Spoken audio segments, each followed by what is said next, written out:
Alright, so we are about to do a ShiftPoint road test. Customer comes in with a vehicle and says my transmission doesn't work right.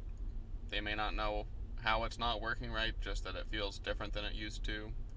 They may come in and say I get this weird RPM flare when I'm trying to accelerate, and I don't really notice it all the time, but sometimes. You may have just done a transmission repair and want to make sure everything seems to be working properly.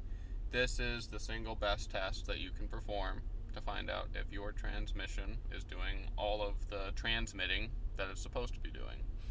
So, the first step, going to need to go online.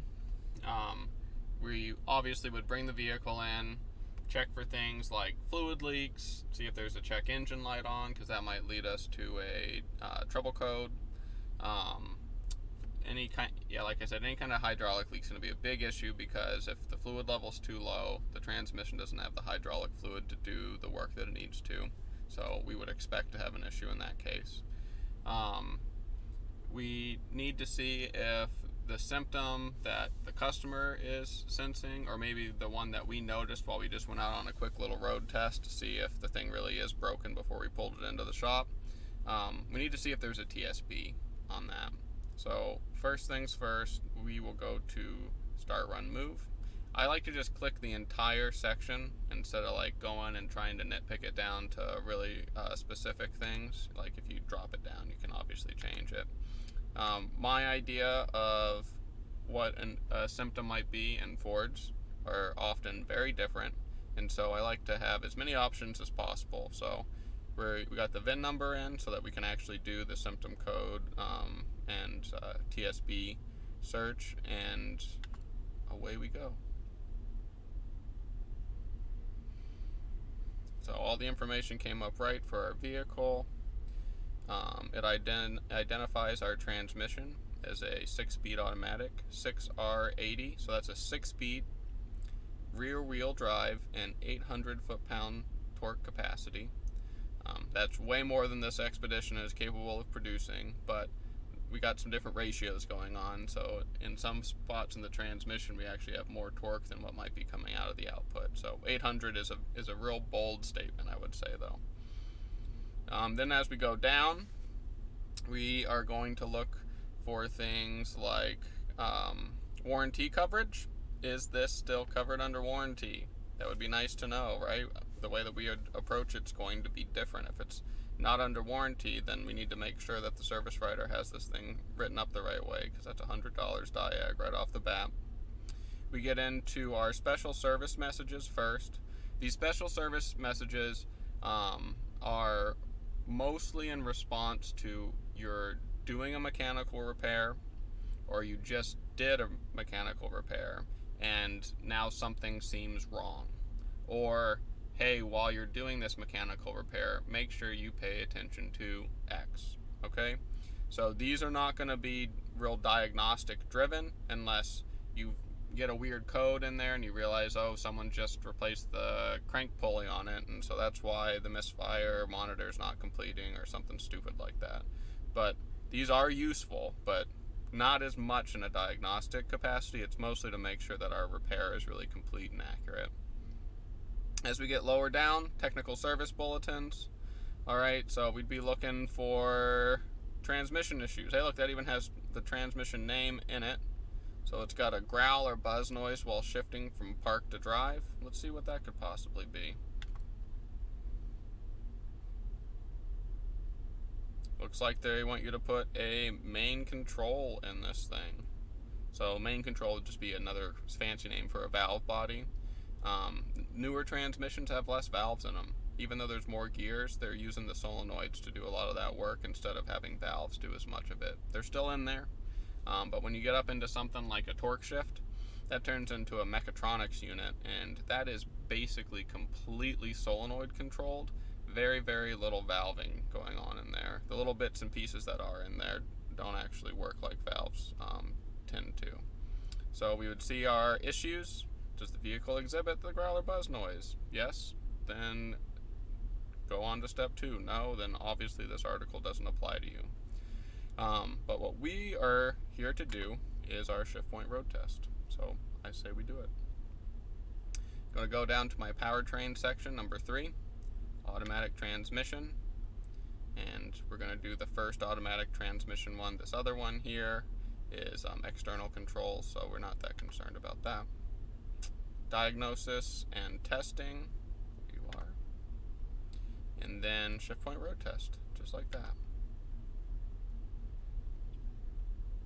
So on this shift point road test, there's a couple of things that they bring up right off the bat. Bring engine and transmission up to normal operating temperature. Engine's easy to get to operating temperature. You start the engine, let it just chill out for a while and run, it'll get to operating temperature. The transmission will not get to operating temperature the same way. There are 2 ways we can do that. One is to torque load the powertrain, which is 1 foot on the brake, 1 foot running the accelerator while we're in gear. We don't want the vehicle to move. We're trying to make the torque converter work a whole lot. That's our fluid coupler between the engine and the transmission. And that's where a lot of heat is produced inside the transmission, the major source of heat. When we're torque loading it, we can get little pockets of fluid inside that torque converter that go up well above 1,000 degrees Fahrenheit. So this is pretty rough on the fluid. And so when we do it, we're going to torque load for about 30 seconds, put the vehicle in neutral, let it idle, and the pump's going to flush some nice new cooled fluid through that torque converter, cool things down, and then we can do it again and let off, and do it again and let off. And it takes, 10-15 minutes, especially in the middle of winter time when the transmission comes in at 0 degrees Fahrenheit. But it's the fastest way to get up to temp. The other way is to go drive the vehicle. If we go and hop on the highway and putz along, it might be half an hour before the transmission's really up to temp. A lot of the new vehicles have these little radiators on top of the transmission that they call a fluid warmer / cooler, and they're using engine coolant to help warm the transmission fluid up because it takes such a long time for the fluid to get up to temp.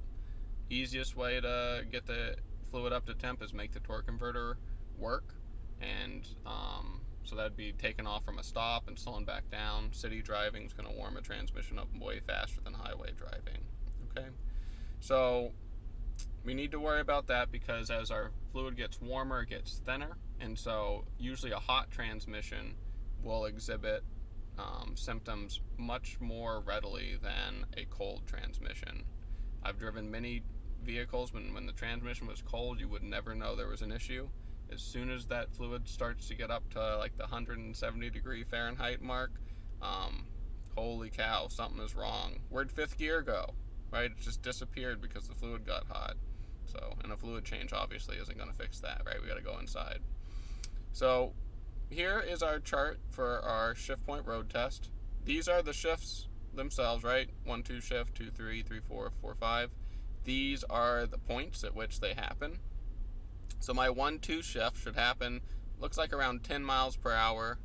2, 3 should happen at somewhere around 18, 20 miles per hour, somewhere in that range, right? And you get the idea as we go up.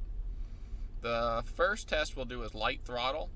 So they want us to see 1.25 volts on our TP sensor. And we have 2 TP sensors, TP1, TP2. So I usually just pull both of those up because I don't know which one is going to be the low voltage one, right? So make our lives easy. And I'm talking PIDs here. Then once we get up to the top speed, which is going to be a roaring 50 miles per hour, watch out, we're going to do closed throttle downshift, and we're going to make sure our downshifts happen somewhere in the ballpark of what we're expecting. I'm on the dyno right now. There's no wind resistance. The roller doesn't have any drag put on it. So my shift points are going to probably be pretty close on the upshift, but then when we downshift, it's going to be kind of weird. But as long as we see these shifts happen, we'll be happy. And also, we need to note that this is what's called a non-sequential transmission.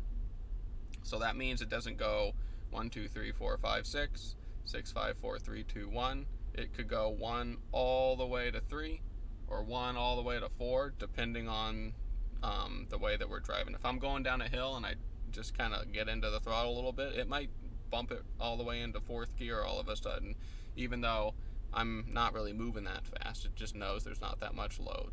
Computers doing computer stuff. The last test we'll do is this wide open throttle, and this, they legitimately mean mat it. 1-2 shift should happen around 30 miles per hour. It's a big difference based off of what our light throttle acceleration was going to be. Our last shift that we can even use this chart for is the 3-4, and that's happening up around 90 miles per hour. Up about 110 on most of the Ford vehicles. You start to get close to speed limiters, and so that just means the vehicle doesn't want to go faster than that. These are passenger vehicles, so, you know, I haven't been on a road that had a speed limit of 100 miles per hour before. So, one, they're thinking practically, and two, if you get going too fast, some of these spinning components just can't handle it. You got little bearings inside the transmission and stuff going thousands of RPM. Something's going to give sooner or later, right? So the vehicle's trying to protect itself, and if we make it this far with these first few, the next gears, they don't actually even have to work that hard. It's not that big of a deal. Alright, so let us pull up IDS. I'm going to start the vehicle up, and let's find our PIDs that we should look at while we're doing this. Obviously, Ford would say, make sure that you have an assistant with you on your road test so that they can watch the IDS for you so you don't run into a bus full of orphans or something terrible like that. Powertrain, transmission. We wait very patiently for the IDS gods to IDS. And then we wait impatiently because it takes too long no matter how patient you are.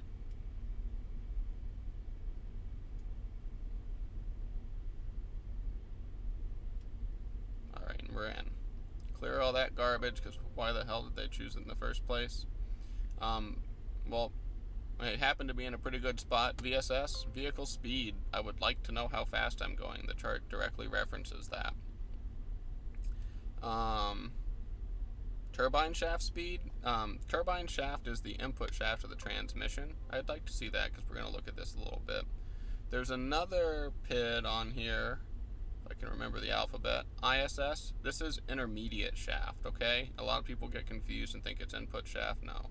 We've got a turbine shaft is the actual input shaft. Then we have an intermediate shaft that connects the turbine shaft to the output shaft.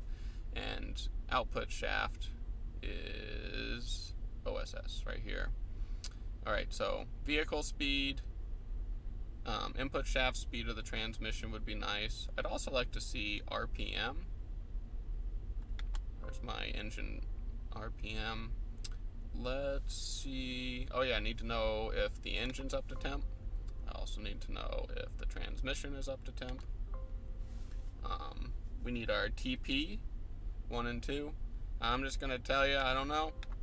So let's do both, right? Why not? I want to know what gear I'm in. So here's my gear PID. That'll tell me which gear is commanded. Let's see. I think that should be just about everything we need.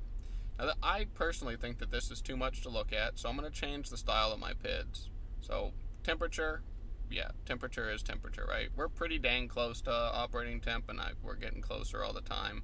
Transmission fluid temp's a little bit low, but that's pretty dang close, so I feel okay about that. I'm going to click this, and I want to turn my temperature PIDs into, I think what they call little bitmap PIDs. So it's just going to show me the number. I don't care about the line graph. It takes up too much room. We can do the same thing for transmission fluid temp. Oop.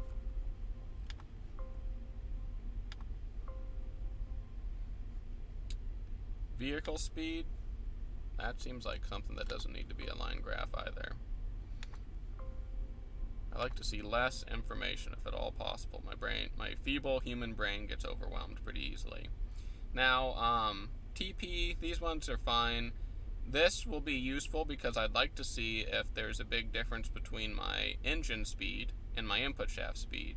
Right now at idle there's not a ton, but let's say if I put this in gear, now all of a sudden there's a huge difference, right? If my engine has to keep spinning because it's running, but unless my wheels are spinning, my input shaft of my transmission's not. So right now my torque converter is spinning away, doing its little torque converter job. All right. So when we're driving, if I start to get like shift flares, or if I have an issue with the torque converter, potentially I'll start to see it between these two PIDs right here. I'll go back into neutral again. You see it come back up. Gear PID, that's fine. I kind of like to see the notchiness of it. It looks like a little staircase. Makes me feel safe and happy.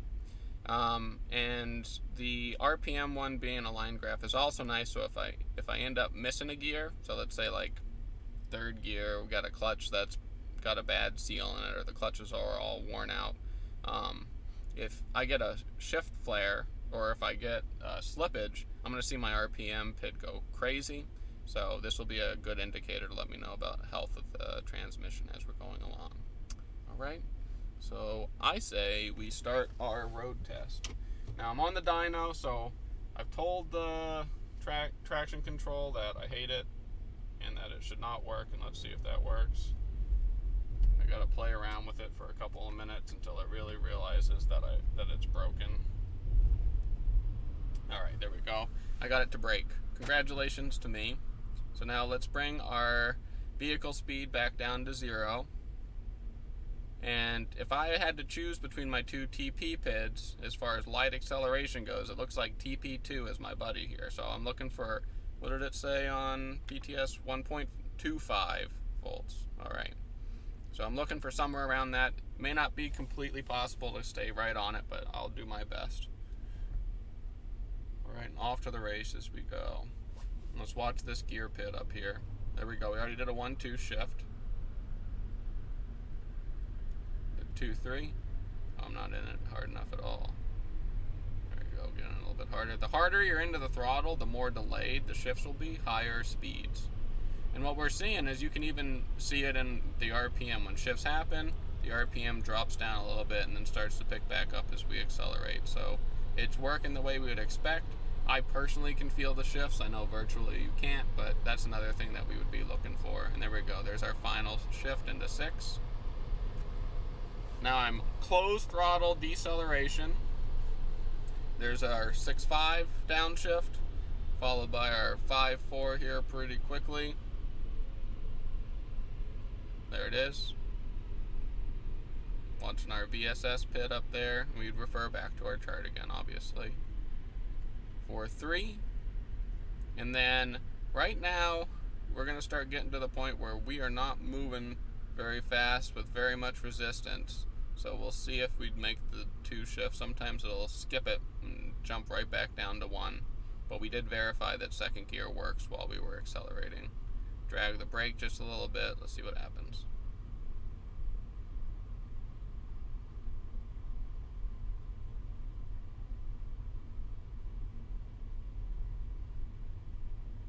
Drag it a little bit more maybe. And it just skipped it. Who needs second gear? We're trying to stop, right? So gear 1's commanded because we're in drive. If I change to neutral, it still will say gear 1. If I change to reverse, it still says gear 1. All right. So that's something to realize. It's just a normal feature of the IDS. All right. So now it's time for us to do the crowd pleaser. We're going to do wide open throttle. We really should only be able to make it up to 4th gear, which is what that chart told us. Take a look at that again. Wide open throttle, so we're looking at about 30, 55, and 90 for our shifts. So let's see what happens. All right, off we go.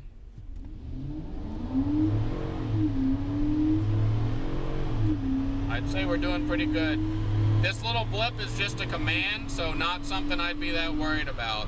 We made it to 4th, and 5th happened right about the time I let off, and they're like, oh wow, we're going fast, no load, let's go all the way to 6th. Save some rotating components, save some fuel economy, right? Bring the RPM down, and we're just gonna coast on down. Now, we already did our closed throttle coast down as part of this, but I wanna take a look at the torque converter right now as well. Let's see what PIDs we can find for that bad boy.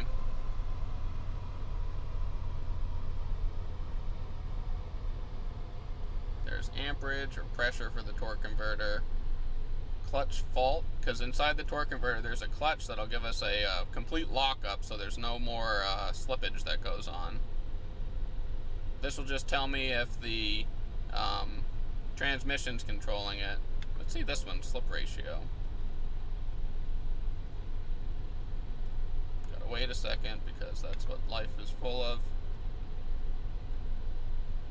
So look, this is showing me my slippage right here is basically nothing. Let's accelerate a whole bunch. See how it changes depending on what's happening with the vehicle? We'll decelerate. And now all of a sudden my transmission is driving my engine, right? Because it's above 1 as far as my ratio goes. Get into it again. Now my engine, it's the 1, is driving my transmission. There's a little bit of slippage there. But when I accelerate, there's more. Pay attention to my TP PIDs here as far as how that goes. So I'll decelerate, accelerate. You see how we get down to about 0.7 on acceleration. That means the transmission turbine shaft spinning a 7/10 of a rotation for every 1 rotation of the crankshaft, right? Gear ratios, aren't they a thing? But now another thing I want to talk about is the torque converter itself. When we're cruising along, let me get up to some actual speed here. Somewhere around 35 miles per hour. And the way I was taught is 50 miles per hour, if you're on a road that goes 50, you're probably likely to be able to keep the torque converter in a lockup mode. So let me get my lead foot off of here a little bit. We're at 55. You see how we're just about 1-to-1? Look at that thing. It's almost 1-to-1. This is saying my torque converter clutch is locked up. Now I'm going to drag my foot on the brake just enough to make the lights come on, and we're going to see this change. Here we go. And this is going to be the torque converter unlocking. Did you see it? Right there. There it was. Let's do it again. So we're locked up. Drag it. There it was, right there. So that's the unlock lock. And if we look at our shaft speeds, there will be a little bit of difference that happens between those two. It might be imperceptible at the size that it is, but drag, drag, drag. There it is again. There's a tiny little bit of difference between my turbine shaft speed and my engine shaft speed.